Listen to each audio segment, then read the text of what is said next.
Hello, welcome to History 2301. This is Texas History, and my name is Alfonso R. Lopez. I'll be your instructor for this summer class. And what we're going to be doing in this video presentation is to go over the syllabus. The syllabus, which is already uploaded on Blackboard, explains everything you need to know in order to be able to identify the major components of this course on Blackboard, where the assignments are located, where to submit the work, and so on. The instructional materials, in other words, what you're going to be learning in this class as well. But also the syllabus explains how this class is going to be formatted.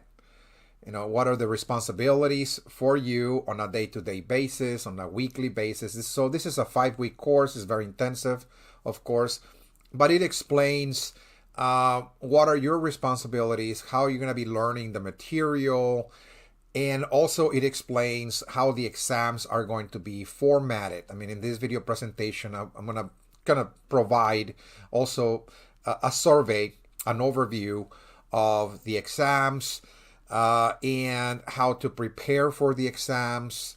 This is very critical, and also what to avoid, because again, there are certain things that some students in the past have done that results in the disqualification of the work. So all of this, again, is very important.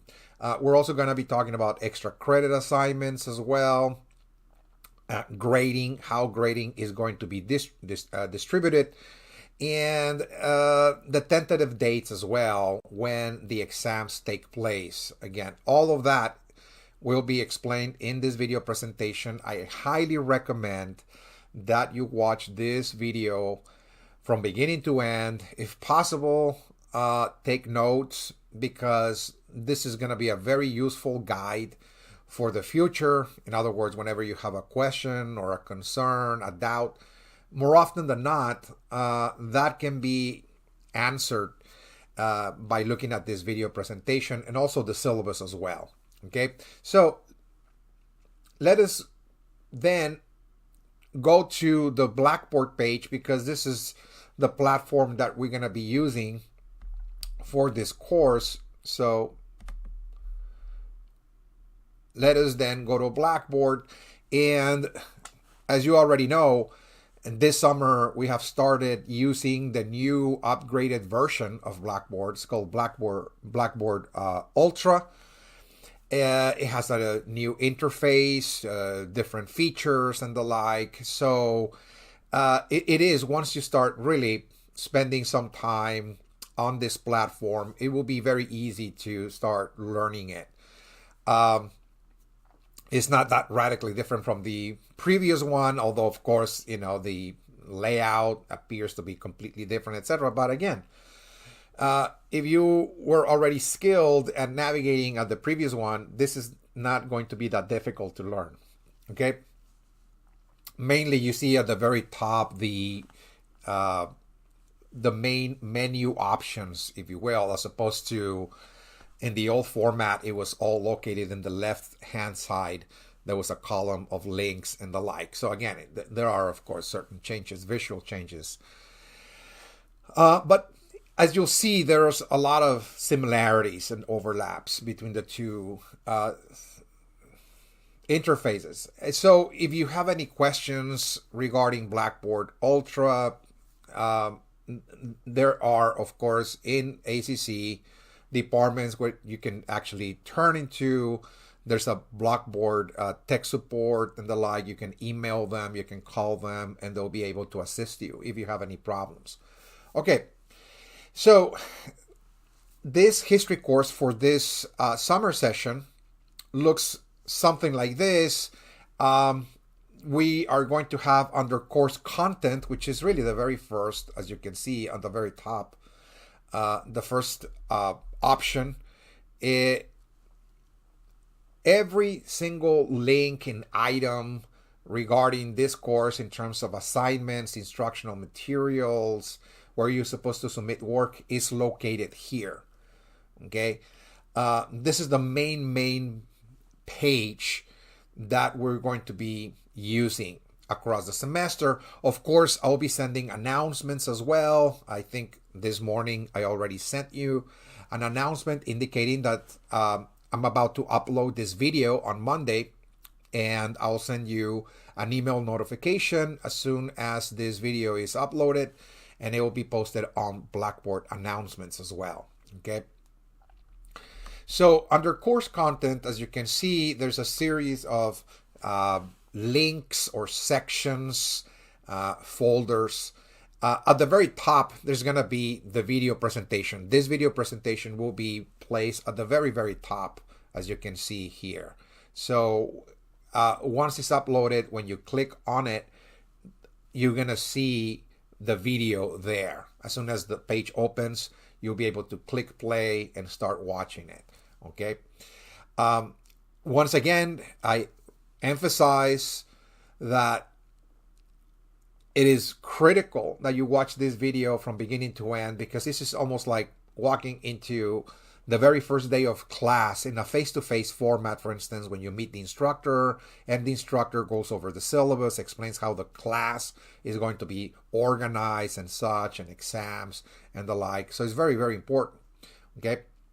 Now, having said that, as you can see just below the class introduction video presentation, you're going to find the syllabus.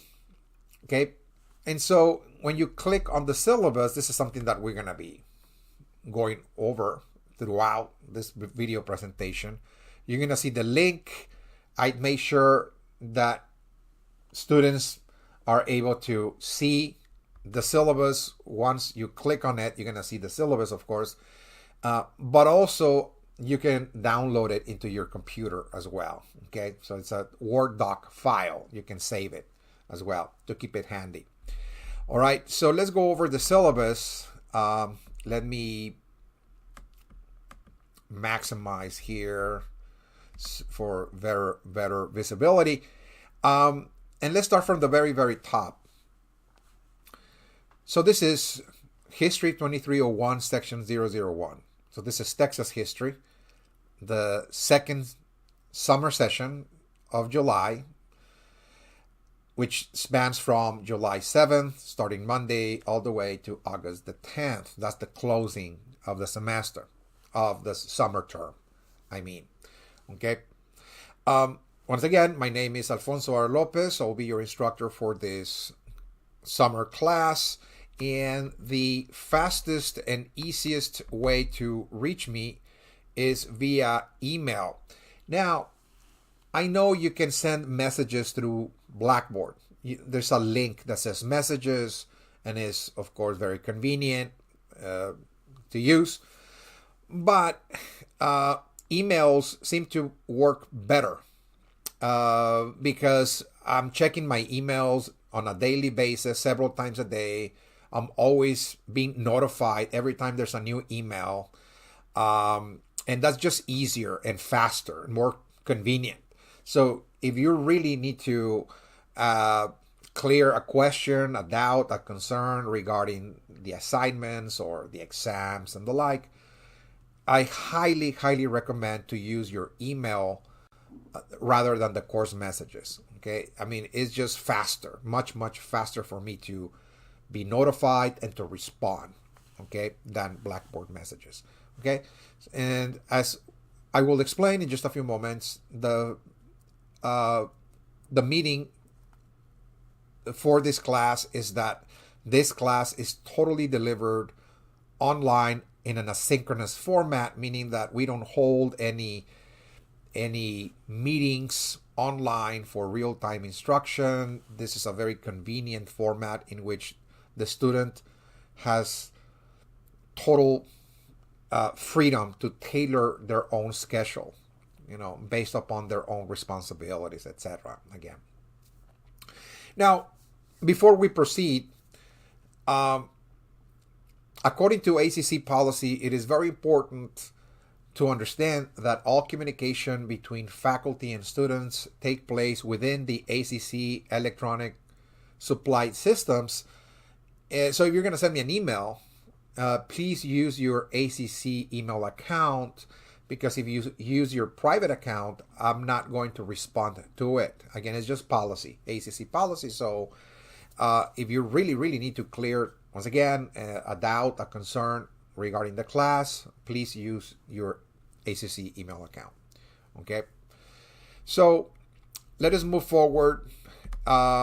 In terms of the format, as I explained just a second ago, is fully delivered online. So again, it's very flexible. Of course, students must set some time aside. I mean, this is an intensive summer course. What students get to learn in a 16-week regular semester, you're going to learn all of that in only 5 weeks. Okay, so it's more intense. So you'll have to set some time aside on a day-to-day basis to, as we'll see, review the material that I'm presenting to you. Okay, you can make different kinds of configurations in your schedule, etc. But it's important not to accumulate a lot of information, a lot of material, and try to go over all of that and try to learn it in a single day, in a future time, but rather try to kind of keep a certain rhythm and pace with the course. Okay. Now, in terms of the course description, let me here just explain in very general terms what we're going to cover in this course. This is a Texas history course that has no first and second part, but rather it pretty much looks at the entire history of Texas, starting from the ancient origins, going back to the Native Americans, all the way to the present day. So we cover everything in between across the course. So this paragraph that you can see here in the syllabus that says course description pretty much tells you all of the themes and topics that we're going to be covering. And to be more precise, when you scroll down, let us just say to the 5th page, you can see a table of contents that indicate the major themes that we're going to be covering across the semester. So this is going to be a lecture-based course. So although it's delivered online, what I've done is that I've recorded all of my lectures that are similar, if not identical to a certain degree, to the kinds of lectures I provide in a face-to-face format. Of course, in a face-to-face format, instructors more often than not generally get to expand a little bit further in some areas, ask questions to the students. So again, it's really more ad hoc, if you will, more improvised, the lectures in a face-to-face format, because once again, there's more room for interactions and questions and analysis on certain areas, etc. But here in this class, what I've done is that I've recorded the lectures that I provide in class without, of course, all of the interactions and questions and tangents, if you will. Is very compact, is very concise, is very focused, again, on the major themes that we should cover in this class.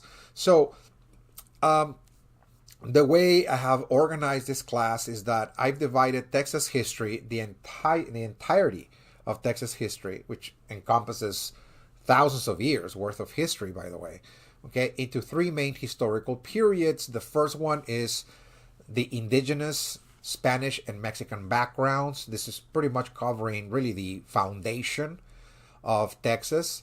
And for that historical period, there will be 3 main topics. Each topic has 3 lectures. Okay, each topic that you see here listed has 3 lectures. And the duration of those lectures are similar to the durations of a face-to-face class, which span, roughly speaking, about an hour and 20 minutes each. Okay, so we start with the indigenous peoples of the American continent and Texas. So again, we just look at the general background of the Native Americans, and we place an emphasis on the Native American societies that settled in the region that today constitute the state of Texas. Back during this time, there were no such political divisions, of course, but we're going to get to see the different Native American societies that settle in different parts of the territory, looking at their cultures, their religions, their political systems, their main contributions, if you will, to the development of human societies, organized societies, cultures, religious worldviews, for instance, and eventually, of course, civilization, because there were some civilized groups that settled in Texas. This is what we're going to get to see. The second topic, we'll look at the Spanish background, in this case, of Texas, because Texas at some point became part of the Spanish Empire. It was explored by Spanish conquistadors and adventurers and pioneers, and eventually they claimed the territory for Spain and started building a colonial government, colonial towns, colonial enterprises like cattle ranching, etc. In Texas. And we're going to get to see the entire colonization process, the culture that came with the Spaniards, that became part of this region. A culture that was not purely Spanish, because obviously the Spaniards interacted with the Native Americans. The Native Americans, many of them were absorbed into the colonial society of Spain. Others were kept out. And there's going to be, of course, constant wars between the Native Americans, some of them, and the Spaniards. We're going to get to assess all of that again in this topic. The third topic, we'll look at the Mexican background.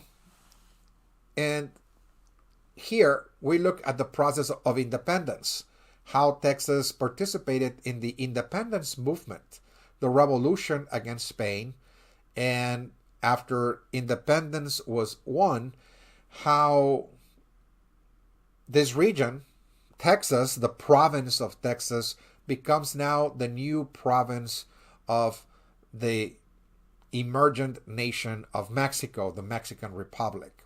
Okay, so it's no longer a colony anymore. It's not a Spanish colony. It will become now a Mexican province inside of this new Mexican nation. And so there's going to be also a Mexican influence.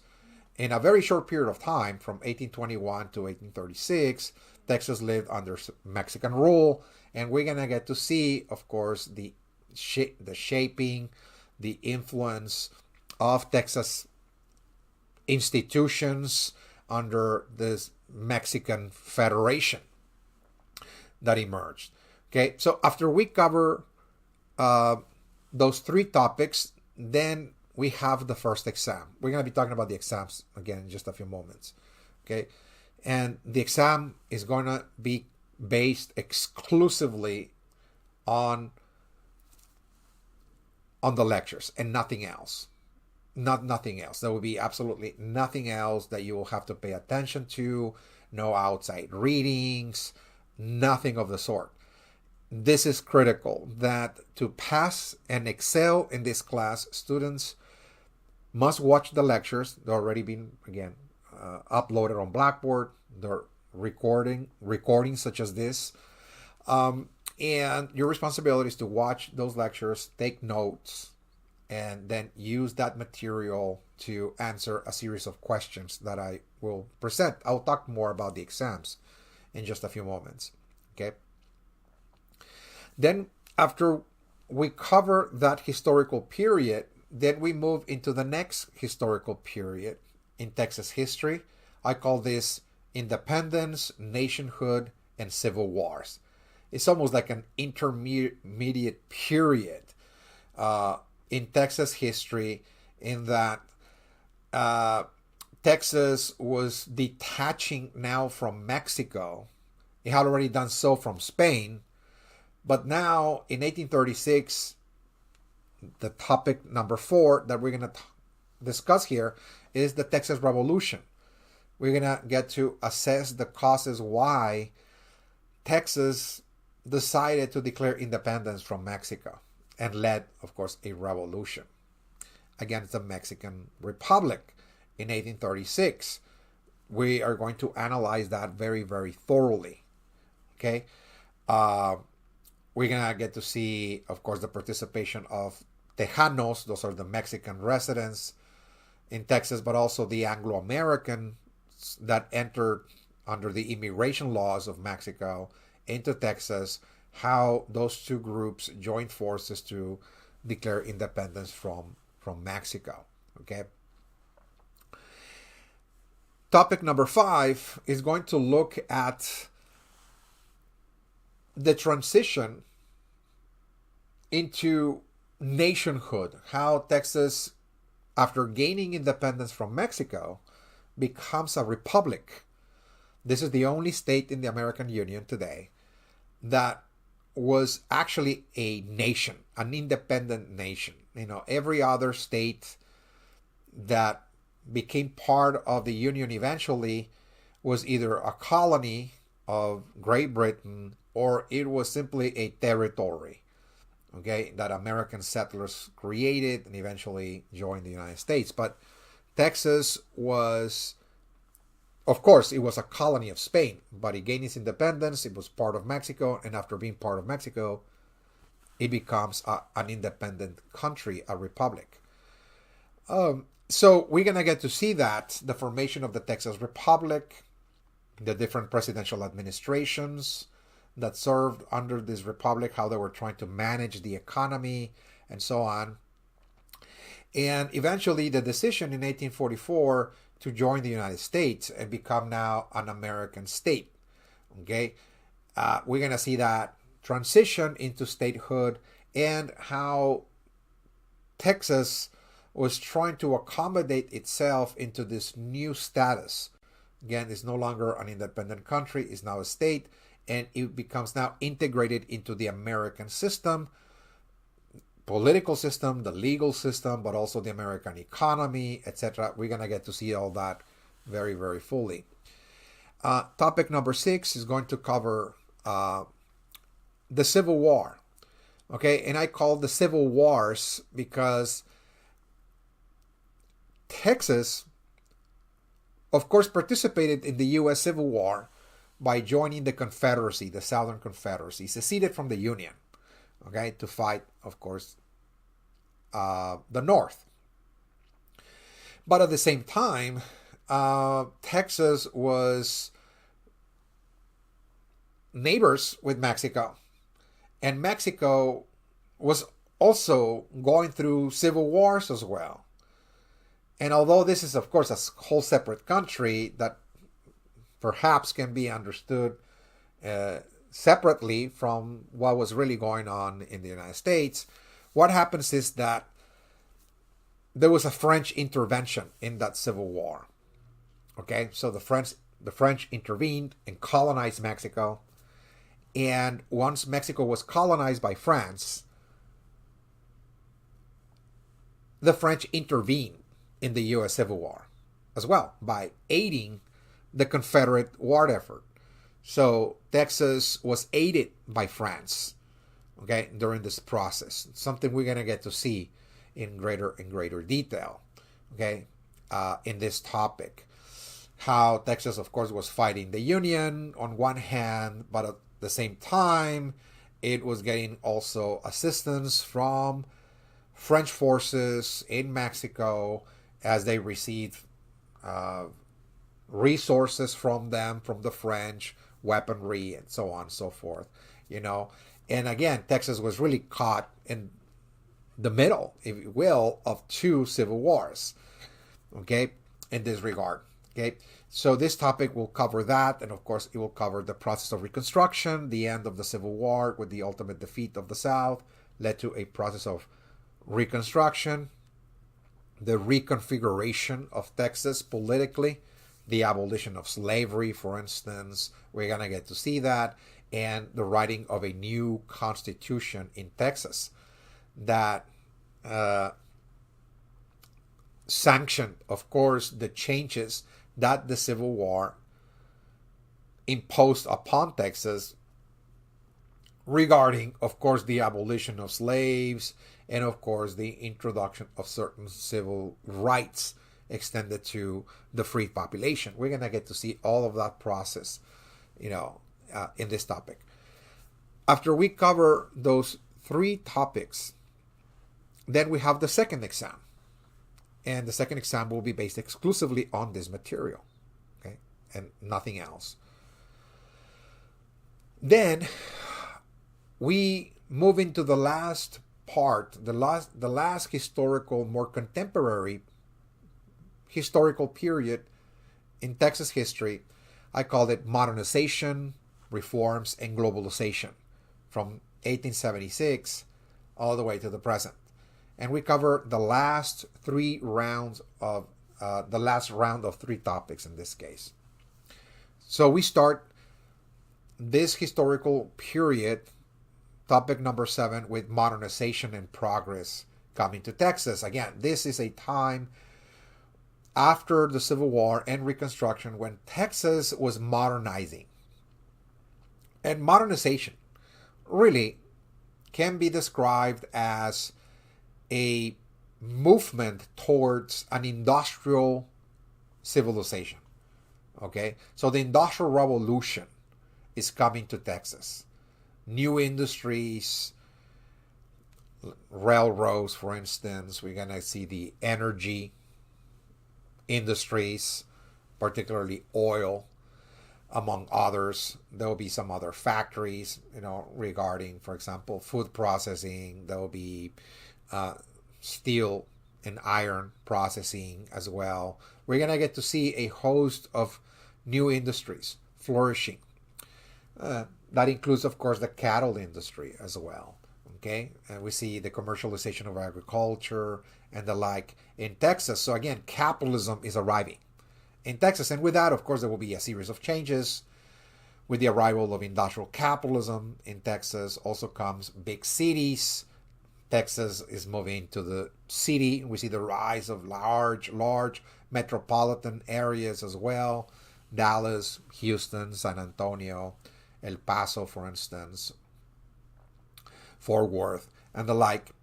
All of that we're going to get to see, again, in this topic. All of the changes that are moving Texas now into modernity. Okay. Topic number 8 is going to look mainly at the reactions, if you will, to the not only the positive changes that industrialization and modernization brought to Texas, but also the negative consequences as well. Okay, Texas underwent, of course, a lot of economic crises. Okay, the crises of the industrial working class, losing ground with, in cities, working with, a system that demanded long hours at the workplace, with worsening conditions and very little pay, and also farmers losing ground to big agricultural companies and the like that were seizing control of their markets and prices. And we're going to see, of course, popular movements that demanded reform. How the industrial working class in Texas organized, how the Texas farmer began to form their own organizations to fight for their own lands and control of their own markets and the like. We're going to get to see all of that. And also, that includes the great crisis of the Great Depression. We're also going to see how the Great Depression was yet another crisis that affected not only workers and farmers, but virtually everywhere, in Texas. And how Texas was attempting to deal with the Great Depression. Again, what kind of reforms were passed, not only at the federal level, under the New Deal, during FDR's administrations, but also at the state level, how Texas was crafting its own legislation to deal with the economic crisis of the Great Depression. And last but not least, we're going to look at Texas in more recent times. I call this Texas in the age of globalization. We see the emergence of a more globalized world in the 20th century, particularly starting more or less around the time when World War II took place. That World War, again, was truly a major global conflict that engulfed most nations around the world. Most nations participated either directly or indirectly in this process. And after, of course, the end of the war, we see the emergence of a new, if you will, international order that was dominated, of course, initially by two world superpowers, the United States and the Soviet Union, of course. And after the end of the Cold War in 1991, with the collapse of the Soviet Union, we see, of course, the United States pretty much, dominating the international order, at least economically, of course, and culturally as well. So, in the background of this new international history that becomes more and more pronounced starting around World War II, in which the United States is no longer isolated from the rest of the world, but it becomes an active participant in world affairs, Texas forms part of that process. Okay, it was part of the United States, of course, but the Texas economy will be also integrated into the world economy, and this is something that we're gonna get to see again in this section, how Texas was becoming part of this new globalized world. Okay, and the kind of industries that flourished, that were critical for the world economy, the exports and the imports, how this is going to transform Texas society as well. And of course, the cultural influences of globalization in Texas as well, because Texas is now opening up to the rest of the world. And of course, it receives influence from the outside as well. This is, again, what we're going to be talking at the end. Once we cover the last three topics, then we have the final exam, and the final exam will only cover the last portion, the last three topics, okay? Now, as you probably see across the course, my lectures do not derive from a single source. They do not derive all of the ideas and concept of an analysis from a textbook, but rather those lectures are composed from a wide array of different sources. Books that I read for many years on the subject, books that not only deal with history per se, but also with culture, religion, politics, philosophy, sociology, anthropology. So I use sources from a wide variety of different disciplines as well in order to try to explain the past, because the past is very complex. We're really studying people. History is not just an entity separated from people, but rather when we talk about history, we're talking about human beings and their decisions, their actions, their ideas, their ways of looking at the world, shaping and molding the course of history. So I try to get into people's minds as much as possible. I try to psychoanalyze them and try to see the world from the inside out, start to just see the world from their own perspective, in other words. So you'll see right away that when I'm lecturing, I'm really going in depth, into how people think, how people were perceiving the world at that time based upon, for example, the kind of religion that they practice, the ideas, the beliefs, and the like. I really go into depth into all of that. So when you're writing the notes and you're watching those lectures, try to note down all of that. Okay? Everything is important. Every little detail is important, because that's really what the analysis is all about. It's not just memorization of names and dates, and what occurred in this year and the like, but rather we're trying to really analyze history here. what caused history to change. For example, when we look at the Texas Revolution, you're going to see that I provide a multiplicity of different factors that led to the Texas Revolution. And try to take note of each one of those factors. Everything is important, okay, in trying to explain why things happened in the past. Okay, so that's analysis. Why things occur, in other words. And very often, as you'll see, things occur because of a multiplicity of different factors. Okay, now, in terms of the exams, I mentioned there will be 3 exams for this course. Each exam is going to cover 3 topics, okay? And the format is that, first and foremost, they're not going to take place on a specific day and time. In other words, this is not like a timed event in which, okay, so we meet online on this day, I give you the exam, you only have 2 hours to complete it, and so on. No, it's more like a writing assignment. So you have, roughly speaking, give and take, more or less about an hour, let's just say a week and a half, give and take, maybe 10 days or so to complete each one of those exams. So you have about 10 days to watch the lectures on those topics and answer the questions of the exam and submit it by the due date. Now, each exam is formatted identical. It's the same format. It has 2 parts. Part 1 is a section in which I present 2 topics. Okay, 2 topics, and you only choose one. So let me just give you here a visual. Let me present here on the screen. For example, if we go to course assignments, so all of the assignments for this course, if you're trying to locate them, where the assignments are located, is under course assignments right here in this folder. When you click on it, all of the assignments for this course are located here, and the one on top, instructional materials, when you click on it, okay, you're going to find the recorded video lectures and the lecture outlines. So instructional materials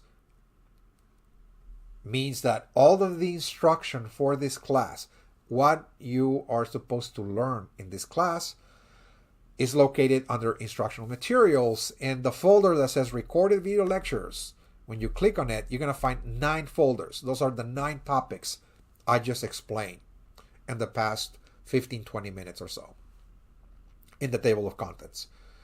Each folder has 3 videos.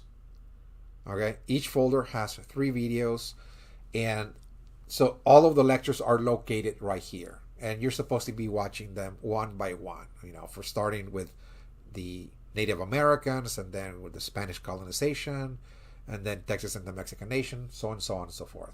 Okay, so now in terms of the course assignments, all of the course assignments are right here. In other words, all of the exams are already uploaded there, so you can start working on them. Okay, the ones that are mandatory and required for this class are the first 4: the first, second exams, final exam, and the study questions report. I'm going to talk about the report again in just a few moments after the exams. The extra credit assignments are totally optional. It's only if you want to add points to the exams. If you want to add up to 10 points to the exams, I have provided 3 extra credit assignments, 1 for each exam. You can do 1, you can do 2 or 3. Again, it's totally optional. It is up to you whether you want to decide to do this or not. There will be no penalties if you don't, okay, whatsoever. But if you do the extra credit assignments, I mean, you gain really a whole letter grade to be added to the exams. Of course, you have to meet the criteria. You have to answer the questions that I present on those assignments. You have to read an article pretty much and answer some questions on the article. But if you do that and if you meet the requirements stated in the instructions, you earn 10 points towards an exam. It can be the first, second, or final. Okay, that is the course assignment. Now, going back to the exams, so if you click on first exam and you open it up here to review, just to kind of look at the format, this is what you'll see. Okay, the instructions are at the very top. It tells you pretty much the guidelines, the font, it has to be double spaced, how many pages have to be written for part 1 and so on.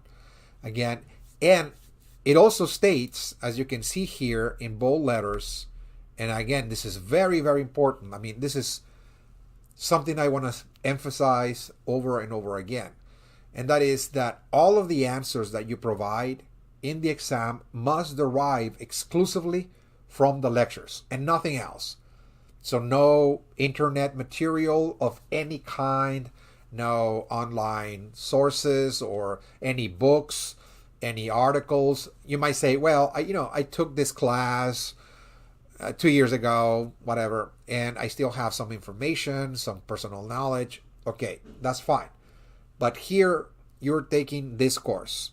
And the only way I can measure your participation in this course, in other words, that you're actually taking this course and you're reviewing the material, that you're learning the material that I'm presenting to you, is if you, in the exam, are explaining in the answers what you have learned, okay, in this class. There's a lot of analysis here, okay? This is not just memorization of things that, this happened in this year, this is the other individual that, led this army and whatever.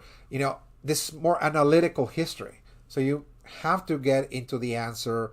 You have to watch the lectures. Of course, this is an open note, of course, exercise, because you're watching the lectures, taking notes, and using that information to answer the questions of the exam. So no outside sources are allowed. So what that means is that if I start reading something I did not lecture, if there are passages, if there are fragments in the narrative that were derived from outside sources, your work will be disqualified. And I tell students as a caveat, every semester at the very beginning in the introduction, and despite doing that, there are students that just go ahead and, just use outside sources because it's convenient, because it's now available to us.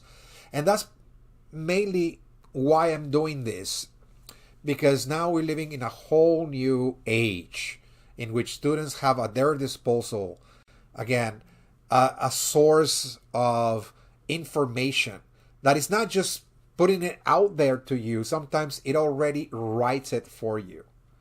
Okay? We're talking about AI. Okay? So again, who is really doing the work?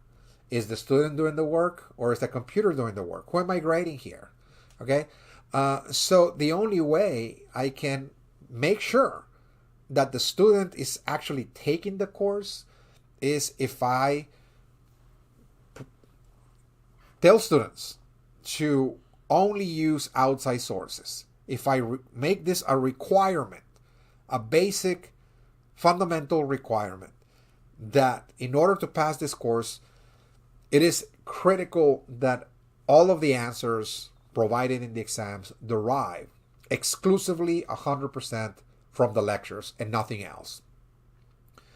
Okay, that's the only way I can prevent, again, students not doing the work and gaining credit from it. Okay, so this is very, very important. And it's a challenge that every instructor, not only in this country, but around the world, is facing.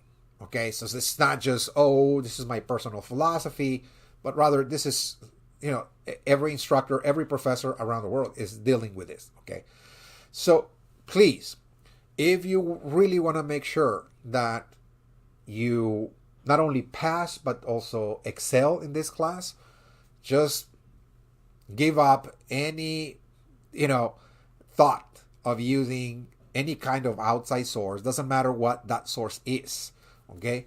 And just go over the material, review the lectures, and use that information to answer the questions. Now, having said that, there are some students that says, okay, so only the lectures are allowed. Okay, great. But then they use another strategy that is also not only problematic, but is dishonest as well. And that is that they use software to make transcriptions of my lectures. So instead of actually them reviewing the material, it is actually an application or software that just gets the information, transcribes it, and they just submit that to me. Okay, with sometimes no change or very little change. So I can see that this is not something that the student wrote. I can see right away. So I read every single line, I read every sentence, every paragraph, and what I'm detecting is, was this written by the student? Okay, is this really an original work, that the student created, based on their own effort and so on. So if I start reading, paragraphs that resemble my lectures, that are kind of identical, very, very similar in the way that, it is presented, that is also not going to work as well. It has to be an original work. You have to type it. You have to do it yourself. Okay, this is very important. Now, the exam, I just wanted to clear that out of the way because, look, this is something that I deal with in every semester, and is becoming, of course, a recurrent pattern. All right, so part one, the topic section. The students are presented with two topics. Okay, it's either the Native American topic or the Spanish colonization topic. So here you are allowed to choose just one topic. So I'm just kind of like, it's kind of obvious if you think about it that, you say, okay, so what I'm going to do, therefore, is that I'm just going to concentrate on the topic that I'm going to work on. Again, if I'm going to have to kind of manage my time and be more efficient, you might say, you know what? I feel inclined more to learn more about the Native Americans in Texas than the Spaniards, or vice versa. And so you watch those videos. And you watch those videos as fully as possible. Okay? And, I present a series of questions. And your responsibility is to answer those questions as fully as possible. And I mean as fully as possible each question. It's not an essay. Doesn't require a superstructure with a topic, paragraph, and arguments and conclusion. Just write the question and then the answer as fully as possible, one by one. Question and answer, question and answer. And then, again, if you write 5 full pages just for part one for that topic, you're in the kind of like in the passing grade range. Some students actually go a little bit overboard. That just ensures that you're going to get the maximum number of points, like 70 points.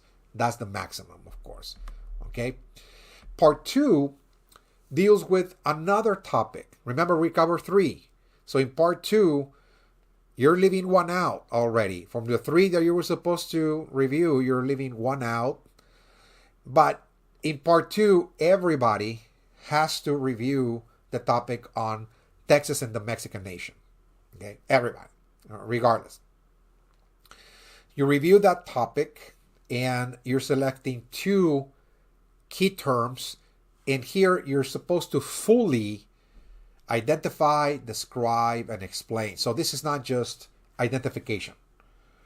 This is like a little theme that you must explain. And when you go back to the videos, each one of them was explained in about 40 minutes. So again, there's a lot to say about the independence from Spain. There's a lot to say about Mexican Texas or the ordeals of the new Mexican nation. There's a lot of information. So I'm not expecting you to write a small paragraph, but rather to really elaborate and explain as fully as possible for 30 points. You're here only selecting 2 out of 3. And again, that is going to ensure that you're going to get into, if you do that well and fully, into the 8 range, of course. Okay, a lot of students, they make the mistake of doing very well in part 1, but when they get into part 2, they're just almost like in a rush. And they just write just a small paragraph on each, and they just get just a handful of points. And they're never getting into the B range, let alone the A range again. So again, that's the problem. So this is, again, extremely important. Again, the first exam is due July the 16th. So you have from now, from July 7th all the way to July 16th to, once again, if you do the math, you're only watching 2 topics and 6 videos, if you're trying to manage your time, of course, and have this ready by that date, and you submit it, on that day. Okay, that's pretty much the same identical format goes for the second and final exams. They're no different. It's exactly the same thing. Okay. All right. So please just be reminded, no outside sources of any kind and no transcriptions. Okay. If I see transcriptions, if I see outside sources, that will result in the disqualification of the work. Now, there's, of course, the extra credit assignments. I already pointed out that there's a folder there with 3 extra credit assignments, totally optional. If you want to add 10 points to each exam, you do an extra credit assignment. You can do 3, of course. You can do 1. Doesn't matter. Okay. Now, before we proceed, ACC asks instructors to inform students that when is the last day to withdraw from the course without affecting your GPA or your status, financial aid or otherwise. And that is, for this summer session, you have until August the 4th to withdraw from the course, and it will not stay on your record. Now, of course, if you're withdrawing for extreme circumstances that are outside of your power, if you will, okay, I totally understand. But if you're just falling behind for some reason, or you're struggling, but you feel you can continue, if you're maybe allowed for a minor extension here and there, etc., just talk to me, send me an email, and we can actually arrange that, of course, if possible. Okay, if it is something that is workable and doable, again, within your range, of course, just have it discussed with me, and we can actually make, of course, some minor, if you will, arrangement in terms of, again, extensions and the like. Okay, so we arrived to this section of the course assignment. There will be one major course assignment for this course that is due at the end of the summer term. And here is when we see the required textbook for this course come into play. We arrive at this point in the class introduction when we have to discuss about the required text. It's listed right there in the syllabus at the very top, of course. But this is a book that you're going to need to carry out the course assignment. It's by Keith Bolanto, and it's called Texas Voices, the 5th edition. 5th edition. Okay? Very, very important. It's very important that you get the 5th edition and not any earlier editions, because, as you'll see, the documents that are contained in this textbook in the 5th edition do not appear in earlier ones. Okay? So I've had students in the past getting the 4th, the 3rd editions because it was easily accessible, etc. But they had a lot of difficulty completing the report. It's called the study questions report, because the documents did not match whatsoever. Okay? So make sure you're getting the 5th edition in this case. Okay? Now, this is not a textbook. This is a collection of documents or primary sources that were produced by very important historical figures in Texas history. Okay, so I've selected 10 of those documents for you to read. They're very short read. Each document is 2 or 3 pages. The longest might be 4 pages in length.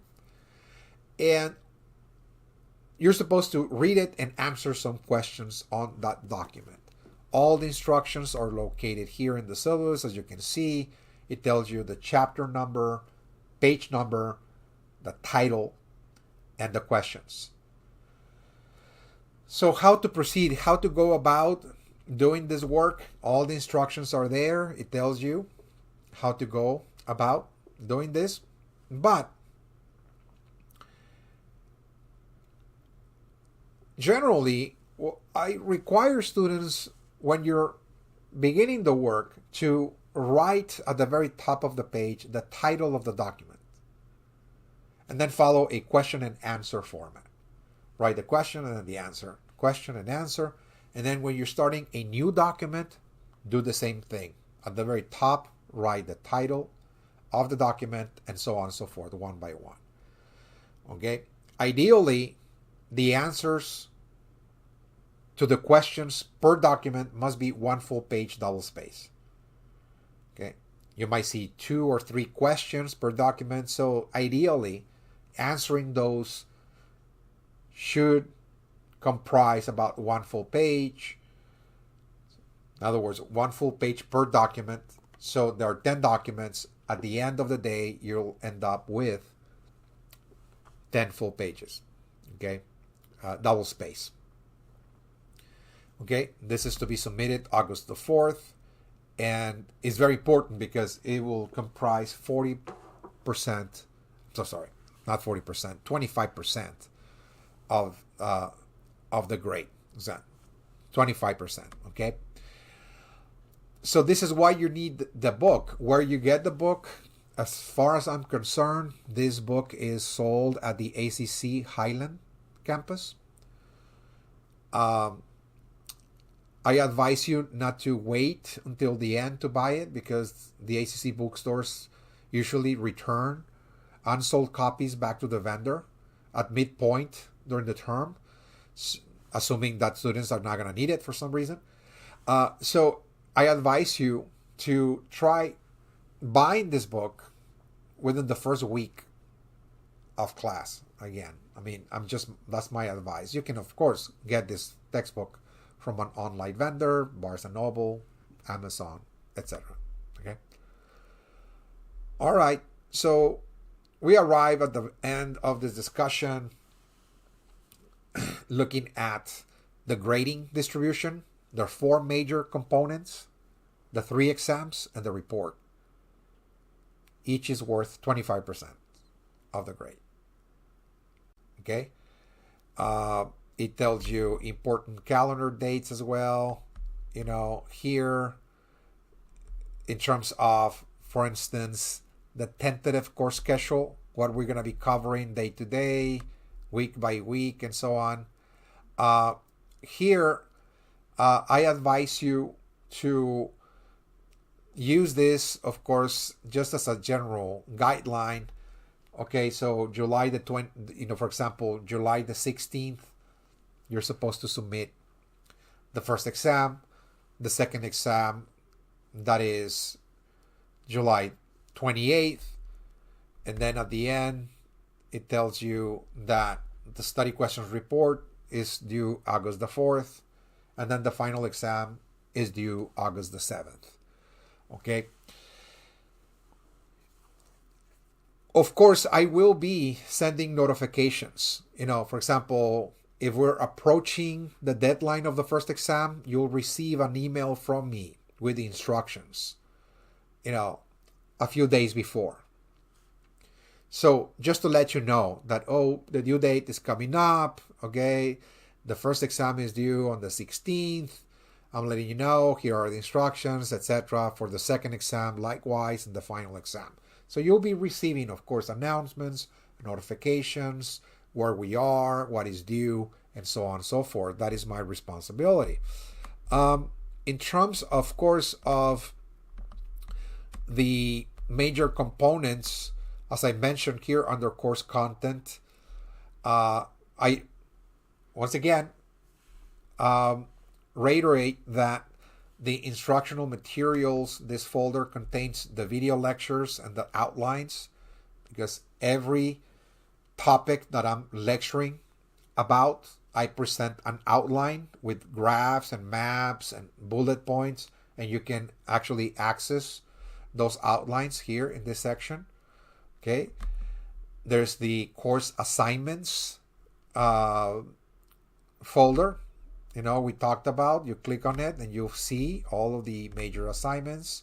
They're listed there. And if you're asking, where am I supposed to submit all of the assignments, the exams? At the very, very bottom, again, you're going to see a folder says submit work. You click on it, and it has, of course, all of the links for you to submit the first, second, final exam, study questions report, and if you're doing the extra credit assignments, there's a link there for you to submit it. Okay, this is where you submit everything, by the due date. Okay, so I think it's very easy to navigate. Again, it's just one page and it shows you all the major components. It tells you what it is and so on. So again, I'm just kind of in this video trying to kind of highlight all of that, as we move along. All right, so this is all I have for you. If you have any question, please let me know. Via email is the fastest and easiest form of communication for me, rather than that Blackboard messages. Again, the email is just much, much faster. And once again, my name is Alfonso R. Lopez. I'll be your instructor for this class, this summer term, and I'll be sending you the first announcement this Monday, July the 7th. Okay, this is all I have for you, and I'll see you soon coming up. Thank you.